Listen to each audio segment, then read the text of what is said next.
So I guess let's just start with, what do you believe is the cause of most diseases and illnesses? Of course, all diseases begin in the gut, and food is the most powerful influence on human health. There is no doubt about it. I know we live in a society where this idea is kind of brought down, and the mainstream doesn't accept it and is not keen to promote it because it's not profitable. But the truth is, there is nothing in this world more powerful in its effect on your health than food. Food that you eat for breakfast, lunch, dinner, and in between. Every morsel of food you put in your mouth changes everything in your body. Your whole metabolism, everything changes. And of course, we need to understand that our bodies are microbial communities. They're ecosystems. Your body is an ecosystem, and it's full of microbes. There is nothing microbe-free in your body.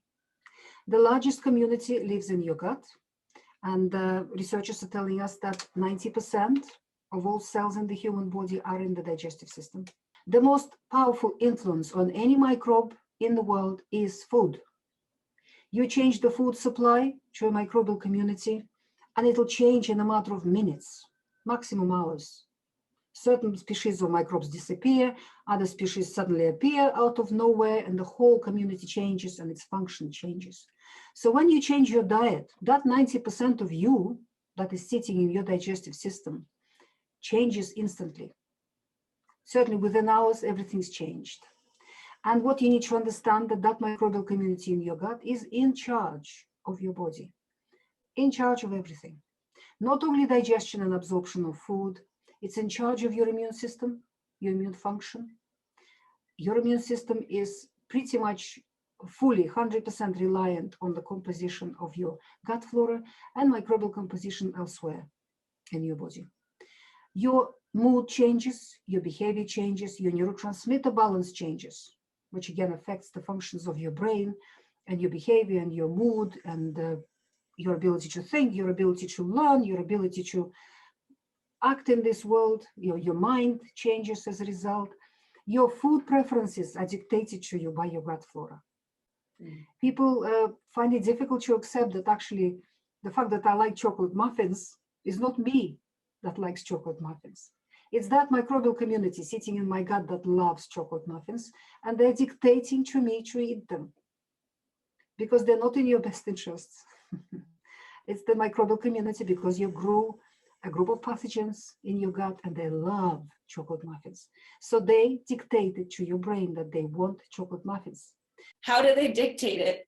They produce certain chemicals which get into your brain and give your brain pleasure, give your brain some kind of boost, and the brain wants more. So you become a drug addict.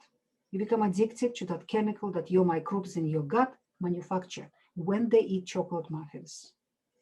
And that's how you get addicted to chocolate muffins. Chocolate muffins are just one example. You can get addicted to anything, to any kind of food in the world. And the most addictive substance on the planet, by far, is sugar. There is nothing as powerful in creating an addiction than sugar. And vast majority of humanity are addicted to sugar. The second most addictive substance is wheat and starch. Far more addictive than illicit drugs, cocaine, or anything else. People also find that surprising because everybody's eating these things, so everybody's addicted. Yeah, and I was that person too who was addicted to sugar, and I put it in quotes too just because I didn't even feel like I was addicted. It was just, I have dessert after dinner every day, and that's normal, and that's what Americans do. We have dessert and that's okay, which I think is, it's so interesting, one, that we're not taught these things in schools, how sugar is addicting and how wheat is addicting, and it's just really not accepted in society that counts as being an addiction. But then the other thing that is fascinating is just how important food is and how much it does dictate things in our lives, which I guess leads me to ask my next question, which is, why are there so many people in our modern world living with a damaged gut, and what foods can they eat to fix it? We have to thank antibiotics for that, and we have to thank agricultural chemicals for that. Majority of agricultural chemicals which are used by our industrial agriculture are antibiotics in their nature. One of the most common and widely spread chemical now, called glyphosate or Roundup herbicide, initially when it was first discovered was patented as a broad spectrum antibiotic. And today research shows that every bite of food you put into your mouth, particularly if you bought that food in a supermarket, supermarkets are stocked by industrial agriculture. And every mouthful of food that you eat is full of glyphosate. Even organically labeled produce contains this antibiotic. What do antibiotics do? They damage your gut flora, because every microbial community can only exist if there is harmony. There is balance between a myriad of different varieties of microbes in it. And if you've got healthy gut flora and healthy microbial community everywhere else in your body, you are healthy, you are well, you have lots of energy, you have vitality, you are youthful, no matter how old you are or how young you are.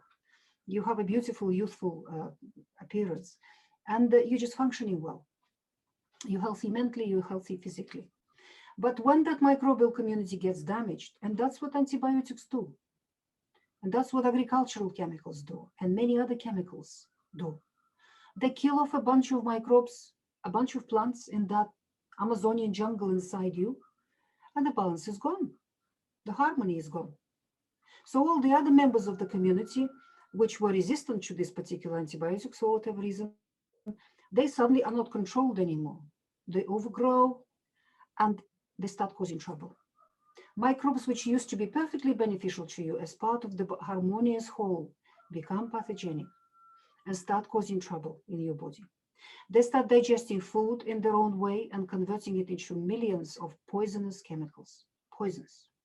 At the same time, they damage the integrity of your gut wall, making it porous and leaky, creating holes in your gut wall. So all these poisons absorb into your bloodstream and get distributed all over your body, and wherever they get to, they will cause disease. Your immune system then becomes unbalanced because it works with your gut flora, with your microbial community like this. And when you kill off a bunch of that, you kill off a bunch of your immune cells too. We've known now for decades that broad spectrum antibiotics kill majority of immune cells in your body. They drop dead when you take antibiotics. So you become immune compromised. Every course of antibiotic or antibiotics that you eat in food make you immune compromised.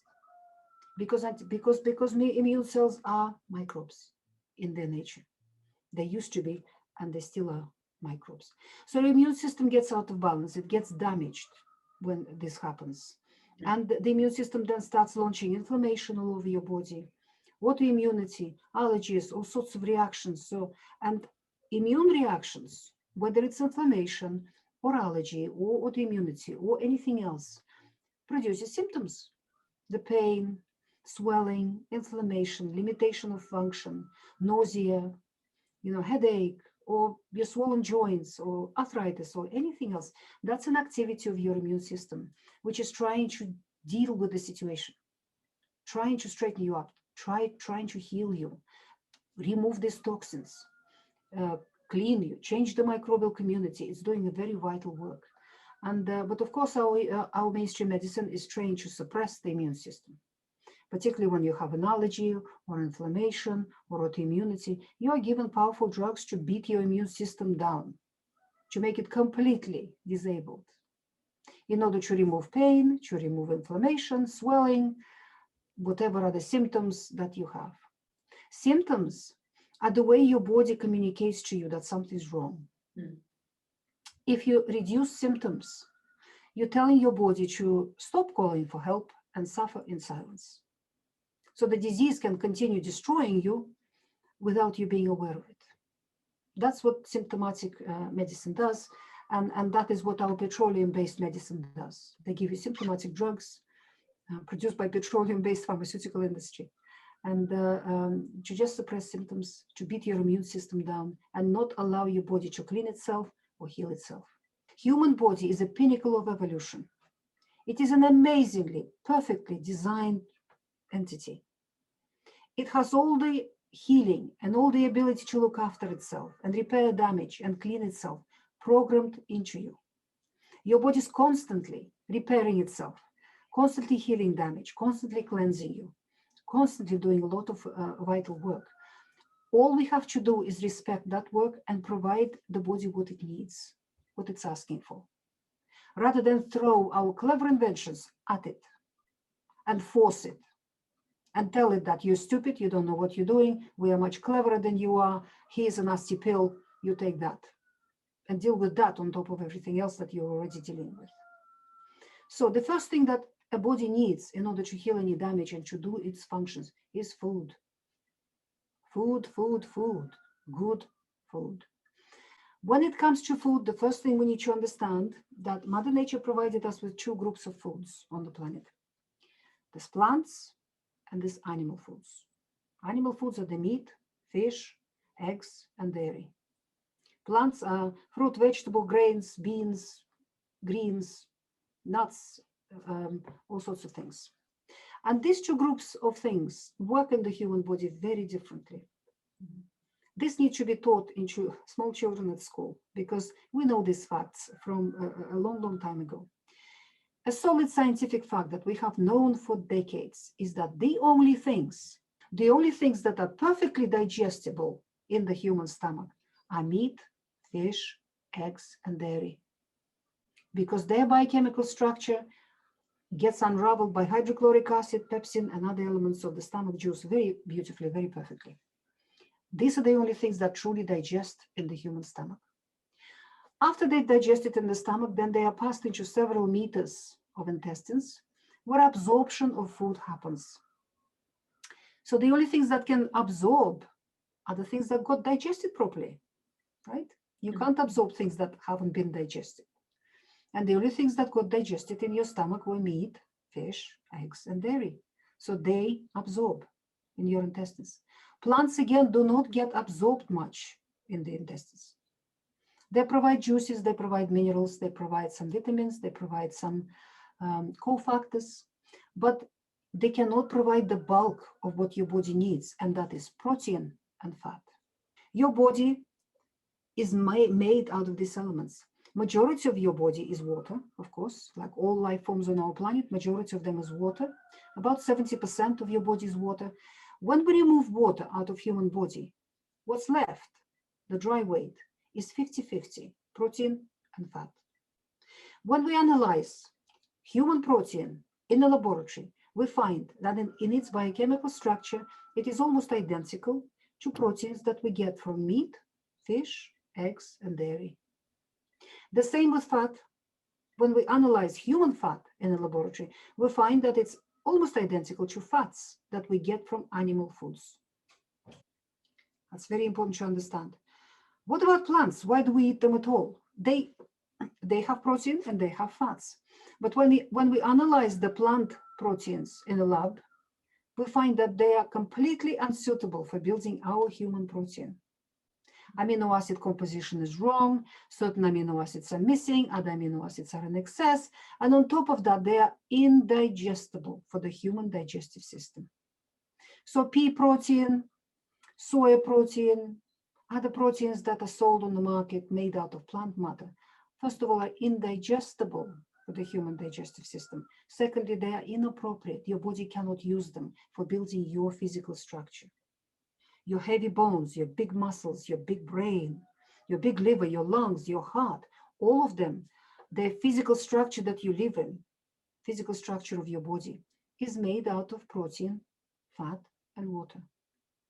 And the only proteins suitable and fats suitable are animal fats and proteins. There are fats in plants too, so what about the plant oils? Again, they're inappropriate for the human physiology. They are polyunsaturated. Human body needs a tiny, minute amount of polyunsaturated fatty acids. They're called essential fatty acids. We do need them, but we only need a tiny amount. And when you eat a handful of nuts, or you eat fresh lettuce, or you ate an apple, or something else, you got enough of those. You don't even need to take them. Bulk of fat consumption must come from animal products. Pork fat, lamb fat, beef fat, goose fat, butter, chicken fat, duck fat, animal fats, because they are the most appropriate for building your fat structure. 50% of you is fat. Your heart is sitting in a thick chamber of hard saturated fat, and that is its energy stores. because the muscle of the heart almost exclusively uses saturated fat for producing energy for itself. The same with your kidneys, the same with your liver, the same with all your other internal organs. They're all cushioned by fat, and those cushions are their source of energy. All cells in the human body prefer to use fat as a source of energy. There are only 4 cells, which are very rare in the body, which require glucose, and your body can manufacture enough glucose for them from proteins and from fats, because your body can convert anything into anything. It's an amazing creation. So to summarize on that, the only foods that feed and build your physical structure of your body are meat, fish, eggs, and dairy. And your body changes all the time. Cells die. All cells in your body have a short life. They get old, they get worn out, they die, they get removed, and new baby cells are born to replace them in every organ, every tissue of your body. That's how your body renews itself, maintains itself, rejuvenates itself, and heals any damage. And this process is particularly active in growing children. So children particularly need animal proteins and animal fats in order to grow, not only to maintain their physical structure. Plants cannot provide that. They cannot feed you, they're not feeding foods. So why do we eat plants at all? We eat plants and their purpose is for cleansing. Because plants contain powerful cleansing substances. Phytonutrients, phenols, salicylates, all sorts of antioxidants, all sorts of interesting molecules that absorb in your intestines, and they provide the body with cleansing. They help it to be clean on the inside. So these are cofactors. These are fine tuning energies and fine things that the plants provide for you. That is why we eat plants. But plants are incapable to maintain the brute physical structure of your human body. What you're made of. They cannot maintain that. So this is important to understand. I got this information from basic sciences because I was getting all these anorexic girls and young people with bipolar disorder and other mental illnesses in my clinic.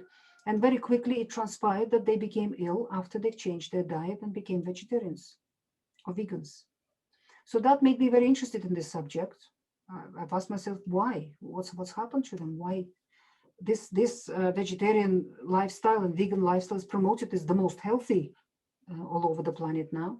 So I started researching this, and the first thing I found that there are no scientific studies that we can trust on this subject. All of them are manipulations. All of them are incorrectly designed. The data has been incorrectly analyzed, and they have been commercially manipulated. You cannot trust any one of them, particularly China study. That's just lie sitting on top of a lie. So I had to look at basic sciences, and I had to look at clinical experience, my own and clinical experience of other holistic doctors around the world. And I based my book on that. I've written a book called Vegetarianism Explained. This is it, where I explain this whole subject, how it all works. It is possible to be a healthy vegetarian. We're all individual, we're all unique. So proportions of animal fats to plants are different in every human being, and we have to figure it out for ourselves through trial and error. Some people need more plants, other people need very few plants to be healthy and well, but everybody needs animal products because we cannot live without them. And so vegetarians who are healthy in the world are people who do not eat any processed foods, do not eat any junk, any addictive substances such as sugar and wheat and so on. People who ferment a lot of their plant matter and who continue consuming some animal foods to maintain the physical structure of their bodies, such as good quality dairy, high fat dairy in particular, and eggs. And occasionally they would eat fish and meat. This is the only way to be a healthy vegetarian. Veganism, where people eat nothing from the animal kingdom at all, is not a diet. It should not be called a diet. It is a form of fasting. And I explain it in detail in this book. I have a whole chapter on fasting there. Vegan regimen will provide you with a lot of cleansing, but it will not feed you to any degree. Your body will be starving. Many people in this world are toxic. They could do with a fast because fasting is very cleansing and healing. for many people, and there are many varieties of fasting. There are many ways of fasting in the world. And that's been proven now for thousands of years that fasting is beneficial. But nobody can fast forever, right? At some point, you have to start eating. After your body has cleansed itself, you have to start eating. So maximum anybody should be on a vegan regimen is a couple of months, preferably a couple of weeks, no more. Well, I've seen people who have been a vegan for years. So how do they maintain? I'll tell you what happens, and that's what my patients have taught me, because I was asking myself that question too, because you meet all these people who say, oh, I've been a vegan 28 years, look at me, kind of thing, you know, or 15 years or whatever, look at me kind of thing. And then I get this boy from Edinburgh who tells me this story, and he says that I've never told this story to anybody else. You're the first person I'm telling this to. He was a vegan for 4 months, and then he was walking along the streets of Edinburgh distributing leaflets about veganism, and a smell of roasted chicken wafted out of a shop. And the boy said, I went into some kind of trance. I walked into the shop. I bought a whole roasted chicken. It was hot. I came outside, I sat on the pavement, and I consumed the whole chicken. And then he said, I came out of that trance, and I was so ashamed of myself. And I've never ever told anybody about this. This is my little dirty secret. This kind of what happened to this boy. And then I met another person who described the same story, and then another person who described the same story, who tried to be vegans long term. What happens when the body starves to such a degree? Because you cannot live without protein and you cannot live without fat. And the only proteins and fat appropriate for your physical structure are animal proteins and fat. So when the body gets into starvation mode like that, it's really truly hungry, it will switch off your conscious mind and it will force you to eat animal foods. You will have a binge. You will have a binge. You will eat meat. You will eat fish. You will eat eggs. You will eat cream. You'll have cheese. And when your body has satisfied itself, then it will switch off that trance. You'll come out of that trance and you'll be so ashamed of yourself that you will keep this episode as your dirty little secret, because by then you've already written blogs and announced to the whole world how well you're doing on your vegan regimen, and has written books and whatever else, became a propagandist for the vegan lifestyle. So most vegans who are long-term have this situation. They have this problem. And there is a person already in the world who's writing a book about this. Wow. Fiber and starch feed microbes equally, the good and the bad. So if your gut flora is healthy and well, if you eat fiber, all of your balanced microbial community in the gut will have a feast on the fiber and on the starch. They become stronger, healthy, and make you stronger and healthy as a result. But if your gut flora is damaged and dominated by pathogenic microbes, because there's no harmony there anymore, you've killed it, then it's the pathogens that will feast on fiber and starch. They become stronger and bigger, and they will make you very sick as a result. That's what we need to understand about fiber and starch. Majority of people, in my experience in the Western world, have damaged gut flora because we're all exposed to antibiotics. You're getting antibiotics for breakfast, lunch, and dinner if you're buying your food from supermarkets. By the way, we all must stop buying food from supermarkets and start buying them directly from real, honest farmers, not commercial farmers. So that's what fiber and starch do for people. And if your gut is damaged and your gut flora is damaged and pathogens are dominating there, you have to remove fiber and starch for long enough period of time to restore the normal harmony and balance in your gut before you can try to eat these things again. Depending on how damaged your microbial community is, that may take many, many years before it actually gets straightened up and rebalanced and the harmony is returned in there. Then you will be able to move into start eating starch and start eating more fiber. So how do you heal someone's gut wall with your GAPS diet? Or is there a standard protocol, or does it just depend on the person? And indeed, in the GAPS nutritional protocol, depending on how damaged the person's gut is and how damaged their gut flora is, we have several varieties of the GAPS diet. The diet that majority of people start from is the GAPS introduction diet. It is structured in 6 stages. On the first stage, we eat only foods which are the easiest to digest, the gentlest on your digestive system, and the most healing and rebuilding for your digestive system. Then, as you've been on the first stage, the healing process begins, your gut starts getting a bit stronger. Once it starts to get a bit stronger, you move into the second stage, when we introduce a little bit more fiber, a little bit more foods that are more difficult to digest, and see whether your gut is ready for them, whether it can handle them without bringing back symptoms of pain or indigestion or bloating or diarrhea or constipation or whatever else it is. Then we stay on the second stage for a period of time, achieve more healing. Then we move into the third stage when we introduce a bit more foods that are difficult to digest, more difficult to digest. And so you continue like that through 6 stages.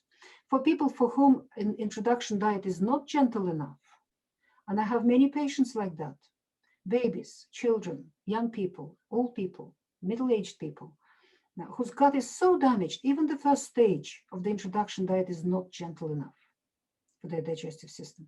For these people, we have to remove all plants because plants are indigestible for you.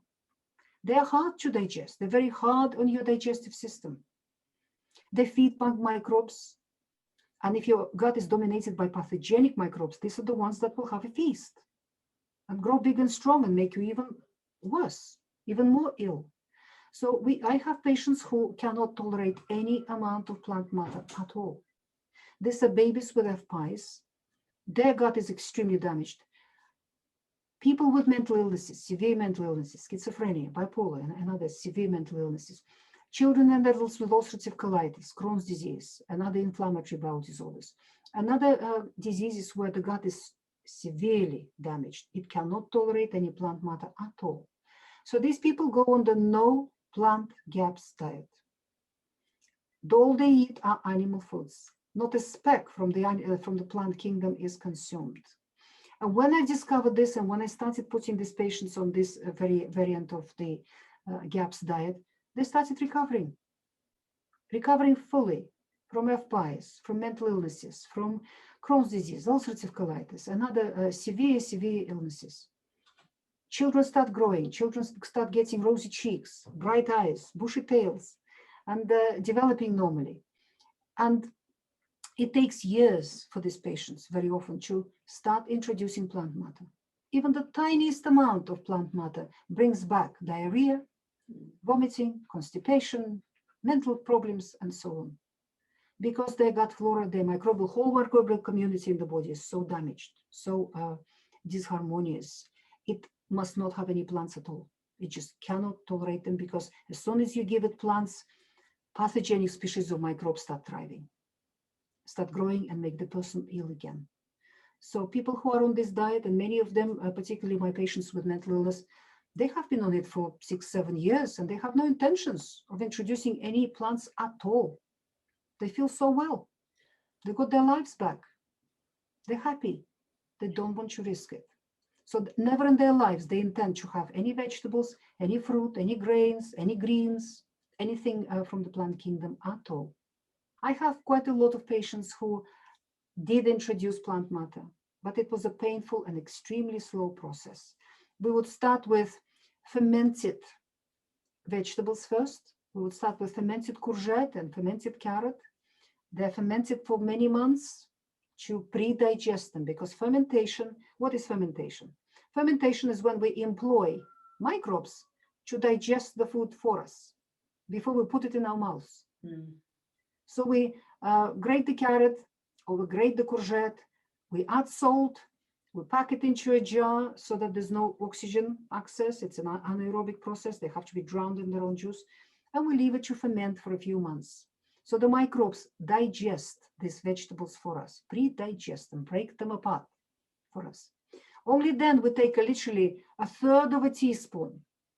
We add it into a pot of meat stock. We cook it for half an hour, and then we try a spoonful of that soup. And even that microscopic amount of a plant that has been pre-digested by microbes creates a reaction in sensitive individuals. I had many patients who survived that, and it was good. So first we introduce that, then we make it little tiny bit thicker, tiny little increments, tiny little steps. Eventually we move into other fermented vegetables, other fermented plant matter, and then we start trying to cook them without fermentation, cook them very well and blend them very well, and then we progress in that manner. Yes, a very slow process. I was reading that too in your book, just seeing how long it really takes some people to heal, years and years.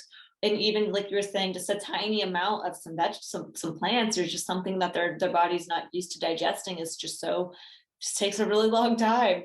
And another question I really wanted to ask was about organic, and if these foods, when people are trying them, if they're organic, or is that something that is really of importance, is organic and the quality of the foods?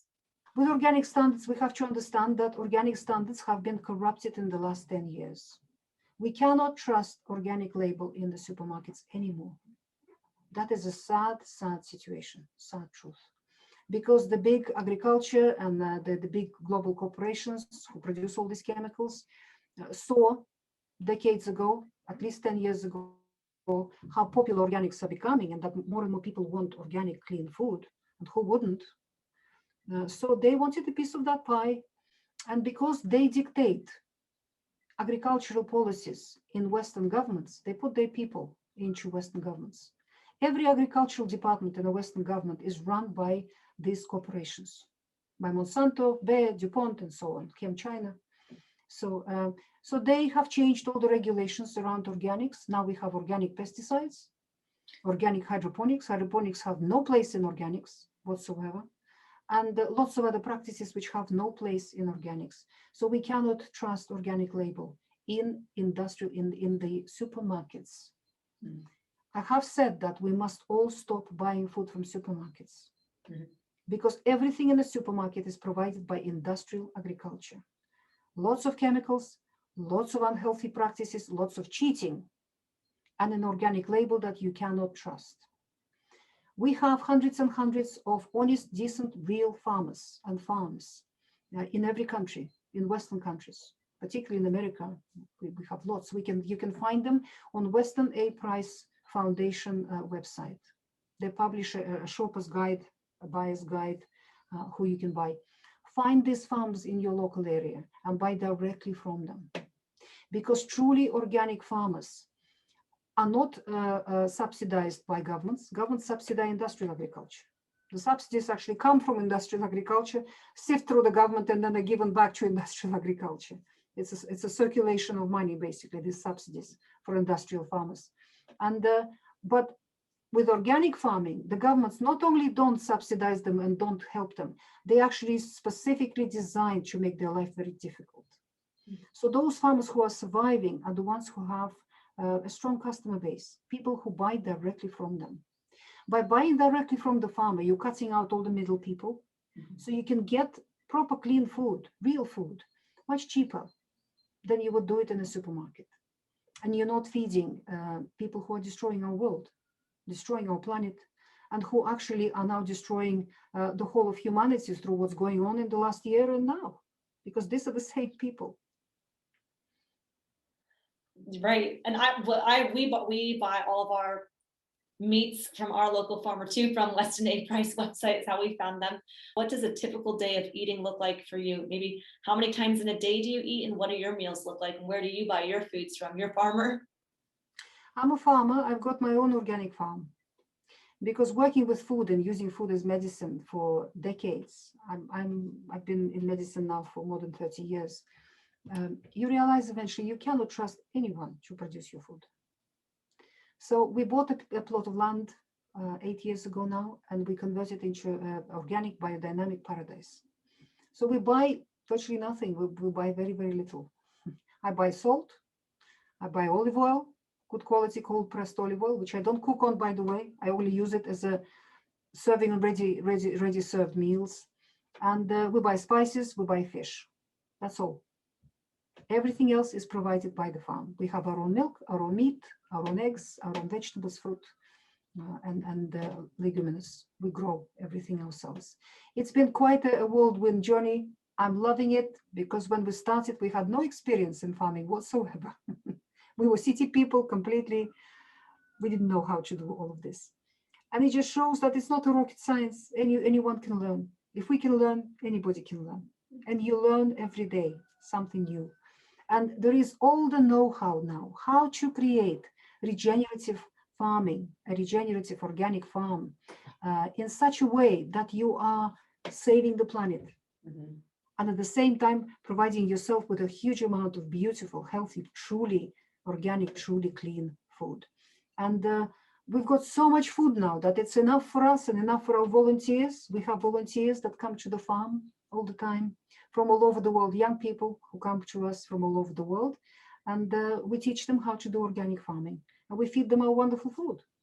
And we have enough for everybody because nature is abundance. When you respect it and love it and just observe and copy it and follow it, make nature your leader. Instead of forcing it and imposing on it your stupid ideas, you listen and you look and you copy what nature does. And then everything works beautifully, and you're swarmed with fantastic food. You don't know what to do with it. Your problem is actually to consume all of it rather than have enough. Nature is immensely abundant. There aren't too many people on the planet. They can all feed themselves beautifully. As long as they all start growing their own food, they all have a few chickens in their back garden. They all have a goat. They exchange these things. They live in small communities where everybody's growing and producing their own food. It isn't difficult. It doesn't take a lot of time. And it is so fun. It is beautiful to produce your own food. I think everybody should become a farmer in the world if we want to have good food. We're jealous. We want to have our own farm one day. But so then what do your typical meals look like? Do you have breakfast, lunch, dinner? Do you have eggs and bacon, or what are your meals look like? Absolutely. For breakfast, we have eggs with bacon, with meats that are left, lots of fat, and a few vegetables and a few greens there. Then after breakfast like that, I'm not hungry, at least 4 o'clock in the afternoon or something. I might have a cup of tea or something. We make our own cheeses, our own goat's brie, which is gorgeous, absolutely gorgeous. And it's raw, of course, from our own goats. I would have a cup of tea with the cheese and a bit of honey as a snack in between. And then we have dinner, which is usually meat, eggs, usually meat, sort of a good joint of meat with vegetables, cooked vegetables, raw vegetables, and lots of fermented vegetables. We ferment everything. Any surplus the garden grows for us, I ferment. Well, thank you so much for your time and for all of your excellent work and for your great books and your great information you put out there. And I know this video is going to be very helpful to a lot of people, answered a lot of questions that I get on a regular basis. So thank you so much. And how can people support you, follow you? Where can they find the books? I'm going to leave all the links to the books in the description of the video too, but where can people follow along with you or reach out to you? I have a website called gaps.me, gaps.me. I have a blog which you can find from the website, drnatasha.com, where I put new information, new ideas, new announcements, what's happening. All my books are available online. And I have a website called gapstraining.com. I do training courses. We do training courses online.